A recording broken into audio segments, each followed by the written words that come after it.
Greetings and welcome to the Halloween edition of the Sliders Review. And I'm here today to talk to you about Disney Plus Goosebumps Season 1 Episode 7. Give yourself goosebumps. This episode was stupid and pointless. And you only learn one really important thing that you only learn towards the end of the episode. I am extremely pissed.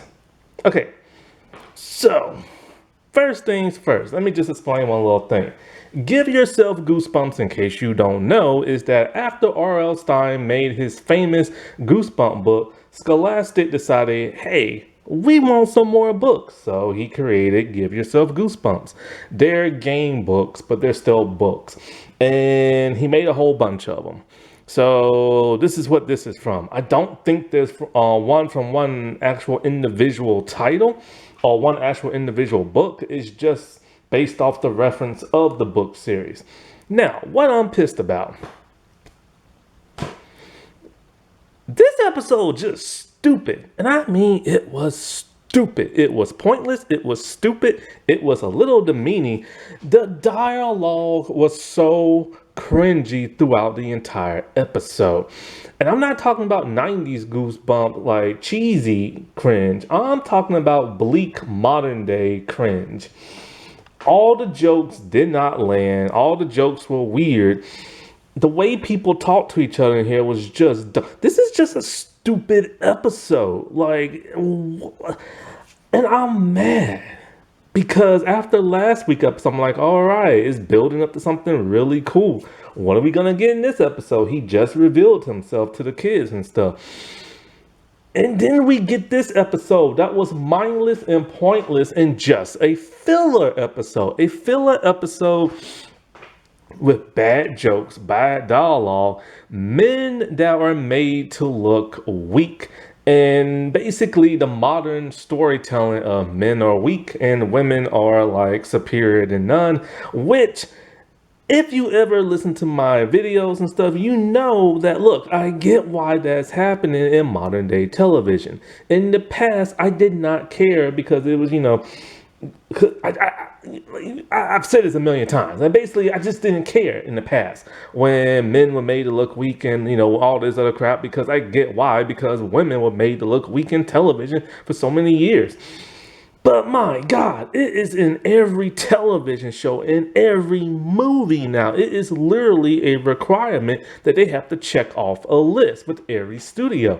And now it's happening to Goosebumps. And I'm just kind of like, dear Jesus God, I don't need to hear this crap. Just give me the story already. And if you are going to give it to it, let it be natural, not this cringy crap.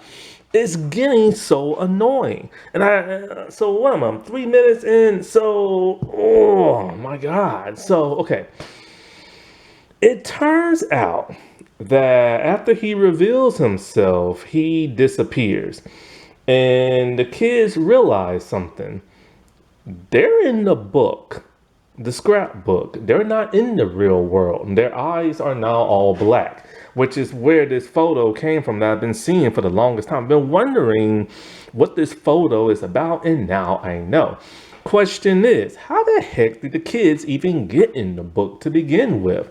I thought in order to get to the book, you literally have to go to the spot where something was drawn in the book. And then you have to touch the book or touch somebody who is, holding on to the book or whatever.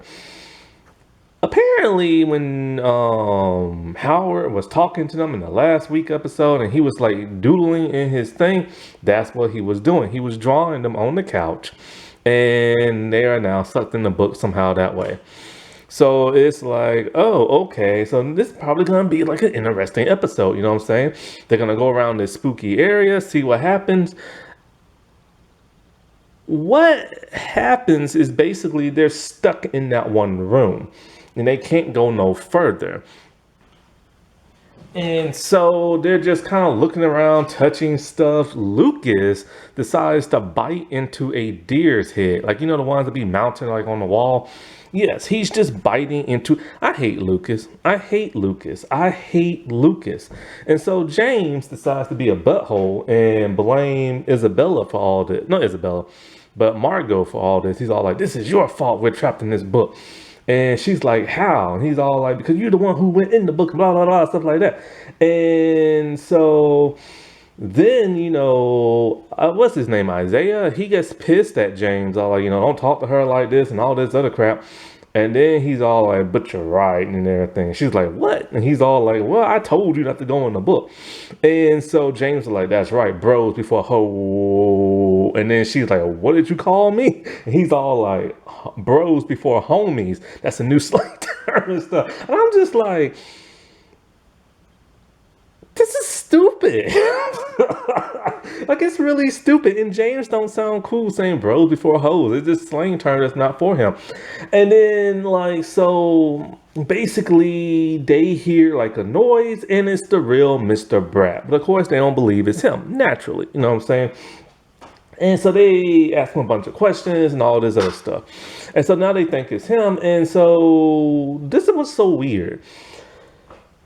You cannot tell the difference between Howard and Mr. Brat's body and Mr. Brat. Justin Long acts absolutely the same way. A dorky, weaky, wimpy little man. And what also don't make no sense is that, okay, every time Justin plays Howard, he acts like a grown man pretending to be a teenage boy who's trapped in the body of a grown man. But whenever you see Howard talking that flashback in last week's episode, he doesn't talk the way Justin Long talks. Like, Justin Long talks like literally an immature middle school boy and everything. And so it's very inconsistent. Anyways, so like, as they're talking, at some point, like, they tried to, the reason why they know they're in the book is they tried to open a door and there's nothing but an abyss, nothing but blackness everywhere. And so, like, as they're talking and everything,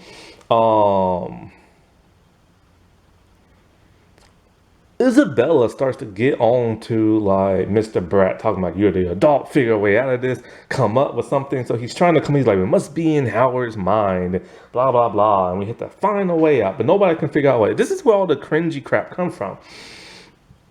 Isabella sees a glowing light. It comes from the door. So if they would have went down in that door and fell in the abyss, it wouldn't have hurt that bad because they just would have went smack dab on the floor. That's about it.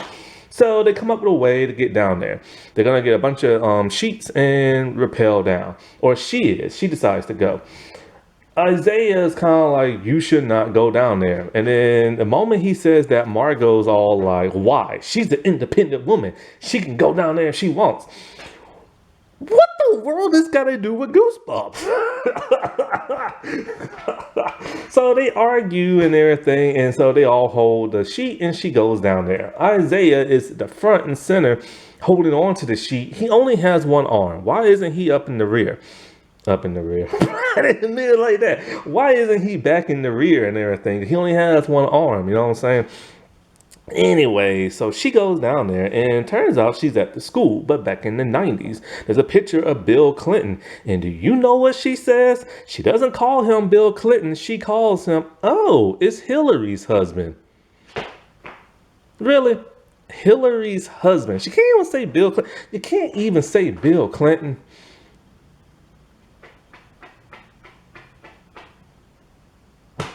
I mean... do you see what I mean? And I'm a fair-headed person. Like, I'm fair and everything. You know, I'm sane. Like, I'm not one of these toxic people who scream woke and everything. But my God, this is just bad. This is bad writing. This is bad dialogue. This is just cringy. And so she's going down there and basically she sees a bunch of people with puppet faces. And it freaks her out. Well, at this point in time, something happens and Mr. Brad hits his face on the wall because they went forward with the sheet or something like that. And he realizes, oh, wait, pain can trigger me back in my body. So as Howard is driving, oh, by the way, Howard, okay, so here's the reason why Howard never possessed nobody else. He is literally stuck in the house when he's a ghost. So this is what doesn't make no sense. He possessed what's his face's body. So how did what's his face get inside the little scrapbook thing? It was nice if they would explain this, because I literally just thought, like, you know, he's inside his own body and he just doesn't have access to it. But no, his soul is literally stuck in the book somehow. Don't know how. But anyway, Howard is driving. And one, how does Howard even know how to drive? And Howard was a teenager who did not know how to drive. And two, how does he know how to unlock a cell phone with face recognition? And how does he even know what an emoji is? He's from the 90s. I don't even think text messaging was around back then, I don't think, with cell phones. And if it was very, very, very rudimentary and stuff. But he's able to tell the parents, oh, you know, they're all doing something else, pretending to be the kids and stuff. The parents don't worry. So as he bounces back in his body, at first he doesn't even know what the heck is going on. And he's just looking like straight forward as he's driving and turning his head. He's not crashing into nothing. He's just driving while looking at his hands and all kind of other crap. Then he bounces back into his ghostly body inside the scrapbook. He lets them know and all this other crap. And so they're like, all right, fine. We're just going to have to hit you and everything. So Isaiah's like, all right, fine, I'll hit you. But then for whatever reason, Brad doesn't want him to hit him. James doesn't want to do it. And Lucas doesn't want to do it.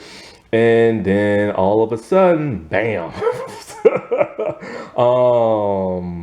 What's her name? Isabella does it and stuff.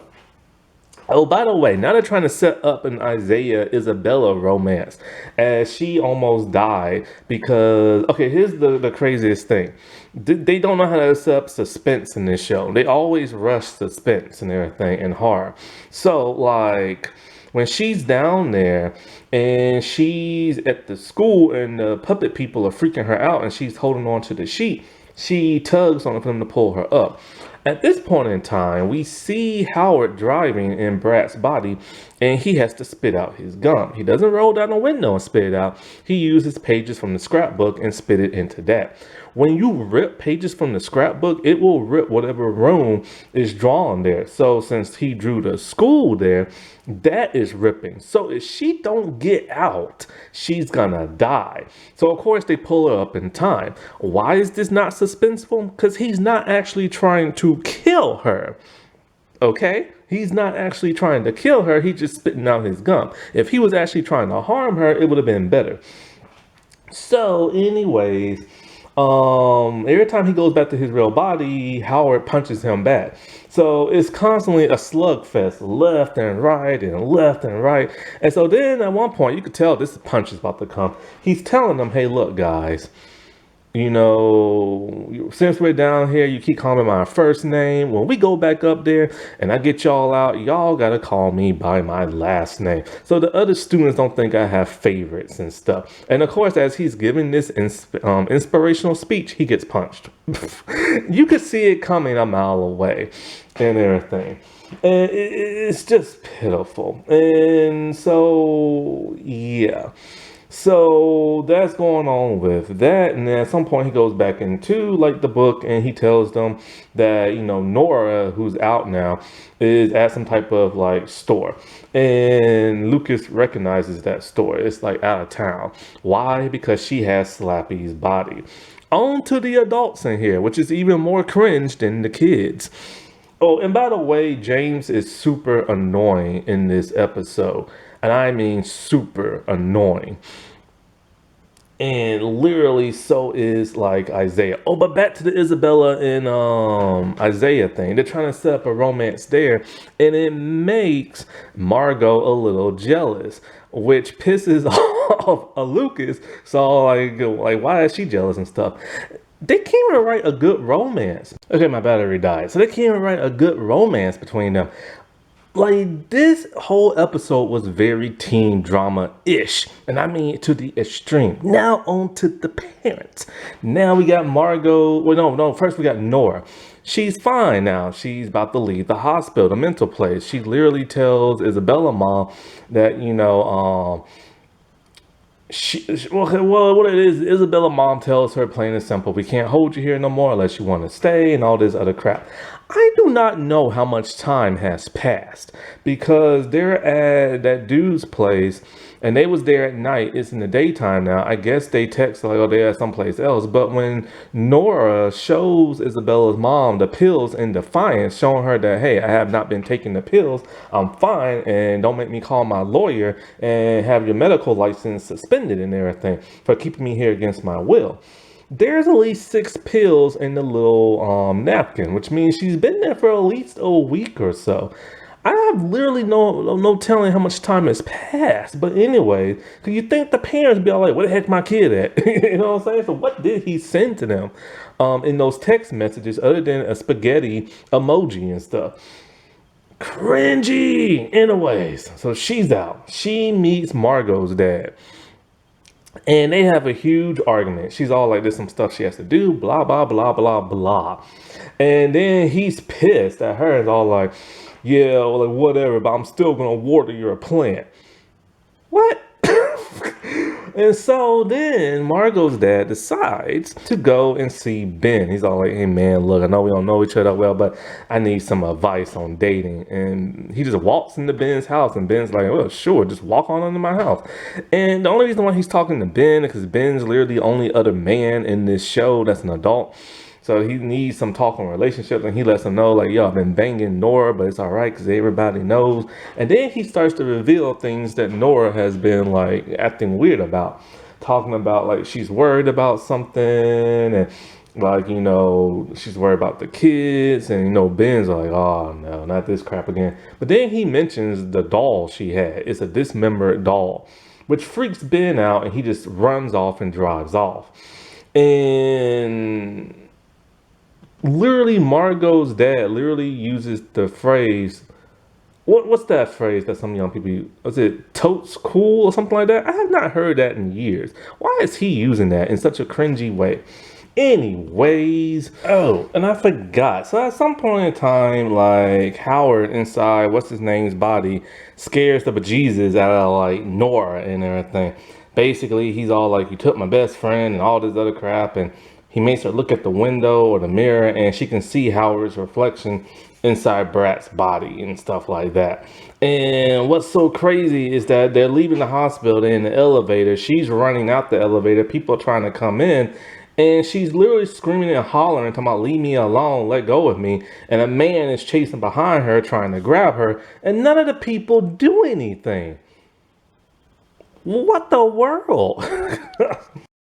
But back to, like, weak men in this show. So Brat is literally like, look, guys, maybe we should just give up. I mean, let's just stay here in the book. We can stay here for eternity, get to know each other, play Pictionary, charades, and all this other crap. And I'm just kind of like, really? He's just gonna give up and stay inside a book and let some ghost kid live in his body and do terrible things? Who wrote this? So Ben is worried because he knows Slappy is back, but dismembered. And yes, Nora has had him the entire time. But how?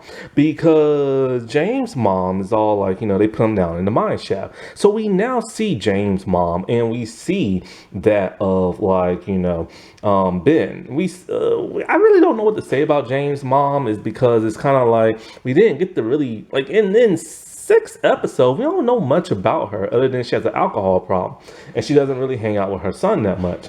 But basically, they're there, and like he goes down in the mine shaft. He swings down on a rope, and he's looking for Slappy, and somebody dug him up. And then all of a sudden, we hear a voice.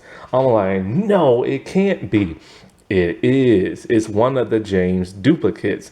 That one hasn't been destroyed yet, and it's apparently like the last one, probably. So this is when it started to get scary and everything. I'm like, yes, finally something cool, right? So he's talking to Ben and like, he's all like, that's not my mom up there, but I'm gonna get rid of her and I'm coming back to get rid of you.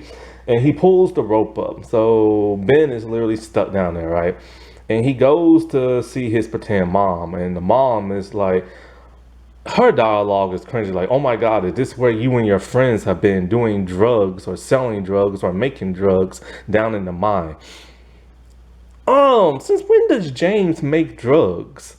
Wait, what? Did I miss something in those 6 episodes? Like, well, who says that? Who just comes out and be like, are you doing drugs? Are you selling drugs? Like, what parent, what the world am I watching? Look, I had to take at least 5 long breaks when watching this episode. I paused it, I walked around the house a little bit, I drank a little water, I looked out the window, I hopped on the internet, and I came on back. And I did that 5 times in a freaking row. I could not get through this episode. That's how bad it is. And so then she realized, oh, you're not my James. And so all of a sudden, as he's about to kill her, Ben comes out of nowhere. How did he get out the mine shaft? The dude took the rope. So he tackles him, and then the mom picks up the 2x4 that James originally had and smacks him in the head, making him bust into that green goo. And then she's all like, maybe Nora was telling the truth. Gee, heifer, you think? Seriously. Oh, God. And so that's basically the episode. And oh wait, I forgot the little twist at the end. Oh, by the way, speaking of twists, so last week episode, Howard's all like, well, here comes the twist. It's not a twist. See, a twist is when like the audience has no idea what the world is going on. Not necessarily the characters in the movie or show, because the audience finds out with the character. So we already knew Howard was inside whatever that teacher's dude's name's body. And so that's not a twist for us. They can't even give a good twist. Anyway, so he is trying to write them out the book, but Howard is taking over his body. It's like an idle hand type thing. He throws the book out the window and it falls in a mud puddle. And then we see inside the pretend house, everything is dripping and melting, which means if the kids don't get out, they're gonna die. But then all of a sudden the kids fall down below and we don't know what happened. I'll tell you what happened. See, if you watch this on Hulu, it comes on Thursday night at 11 instead of Disney Plus around 1 or 2 in the morning.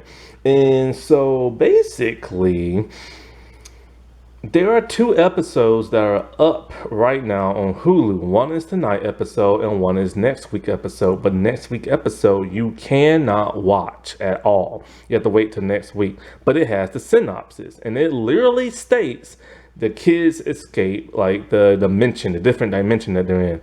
So we know they're gonna escape. Oh God. This episode was just bad, man. Like, it was bad. It was terrible. It was cringy. And the only thing we learned is literally that if what is his name? Brad, like, literally punches himself, he will go back into the real world. That's all we learned. That's it. This whole episode was just mindless, pointless filler. I don't even want to watch the rest of this series if this is how it's going to be. Because next week episode is You Can't Scare Me. And it seems to be a Nora-driven episode. And after that is Night of the Living Dummy 2. And then I think it's the finale after that. And I'm just kind of like, what are they leading up to? It needs to be good. Because if it's not going to be good, then this series is just mid, and that's just it. And it has not been renewed yet or canceled yet. And see, I say that because it was reported that on the first day of the first episode, when they dropped the first 5, that every platform this is on saw huge numbers in the millions.